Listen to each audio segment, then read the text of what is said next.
So hello everyone, myself Simran. Today we are going to discuss about entropy of mixing and Gibbs paradox. तो paradox का meaning होता है contradiction या फिर विरोधाभास। तो सबसे पहले गिब्स पैराडॉक्स को जोसिया विलर्ड गिब्स ने 1874 में दिया था। तो बिफोर डेरिवेशन हम समझ लेते हैं कि गिब्स पैराडॉक्स हमें क्या बताता है। बेसिकली जो गिब्स पैराडॉक्स है वो एंट्रोपी की एक्सटेंसिव नेचर से रिलेटेड है। मान लेते हैं कोई दो इंडिविजुअल सिस्टम है, सिस्टम ए और बी। इस सिस्टम की अपनी कुछ एंट्रोपी है और इस सिस्टम की अपनी कुछ एंट्रोपी है। जब हमें इन दोनों सिस्टम की एंट्रोपी फाइंड करनी है तब सबसे पहले हम एस ए निकालेंगे, उसके बाद एस बी निकालेंगे।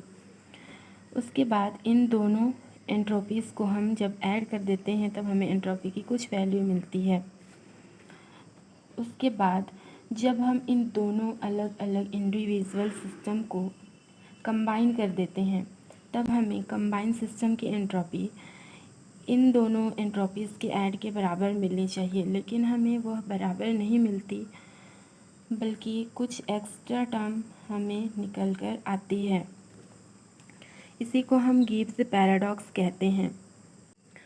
So entropy is the extensive property, so it is satisfy the additive properties, but this additive properties of an entropy gives a paradoxical result which is called Gibbs paradox। इसका derivation देखते हैं।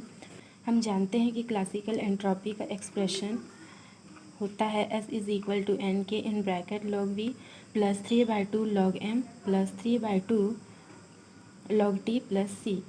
इसको हम मान लेते हैं equation number 1, जहाँ c एक कांस्टेंट है, जहाँ c की वैल्यू होती है 3/2 log 2 plus 3/2 log pi plus 3/2 log k minus 3 log h plus 3/2।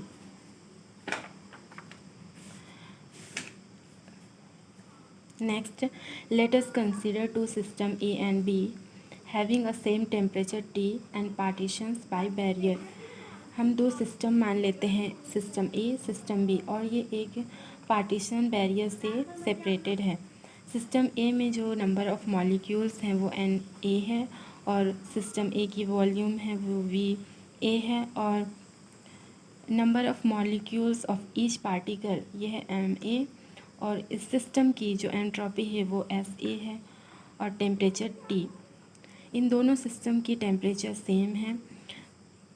वैसे ही सिस्टम बी में number of particles N B, volume V B और number of molecules of each particle is M B and जो entropy है वो है S B. From equation 1 अगर हम सिस्टम ए की एंट्रोपी निकालना चाहें तो इक्वेशन 1 की हेल्प से हम निकाल सकते हैं S A is equal to N A K in bracket log V A plus 3/2 log M A plus 3/2 log T plus C. ये इक्वेशन नंबर 2 है।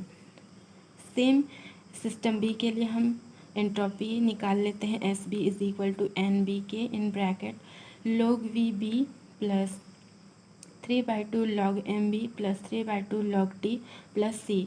ये हमारा है इक्वेशन नंबर 3। जब हम इन दोनों सिस्टम की एंट्रोपी फाइंड करना चाहते हैं तो एंट्रोपी है वो एक्सटेंसिव नेचर शो करती है और एडिटिव प्रॉपर्टी भी शो करती है। तब हम उन दोनों सिस्टम की एंट्रोपी को ऐड कर देंगे, तब हमें जो एंट्रोपी मिलेगी वो है S A B is equal to S A plus S B. ये हमारा है इक्वेशन नंबर 3। अब जो हमने एस ए और एस बी की वैल्यू निकाली थी उसे हम इक्वेशन नंबर 3 में पुट कर देते हैं। पुट करने के बाद हमें ये एक्सप्रेशन मिलता है। अब हमारी कन्वीनियंस के लिए हम V A is equal to V B is equal to V consider कर लेते हैं। उसी प्रकार N A is equal to N B is equal to N और M A is equal to M B is equal to M. तब हम इस expression को इस तरह से लिख सकते हैं।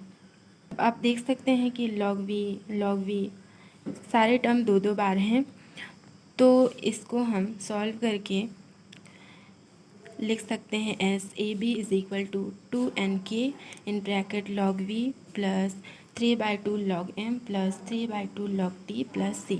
ये हमारा इक्वेशन नंबर 4 है जो हमारे जॉइंट सिस्टम की एंट्रोपी को बताता है। जब हम इस पार्टीशन बैरियर को हटा देते हैं तो जो नंबर ऑफ पार्टिकल्स है वो हो जाएंगे 2n दोनों सिस्टम के, और वॉल्यूम हो जाएगी 2v। On removing the partition, the molecules of gas will mix freely. Now the joint will have 2n number of particles in a volume 2v। तो हमें एक्चुअल एंट्रोपी जॉइंट सिस्टम की मिलेगी SAB dash. Question number 4 में जहाँ जहाँ हमें n है वहाँ हमने 2n लिखना है और v की जगह में हमें 2v लिखना है। हम लिख देते हैं SAB dash is equal to 2n के in bracket log 2v plus 3/2 log m plus 3/2 log d plus c।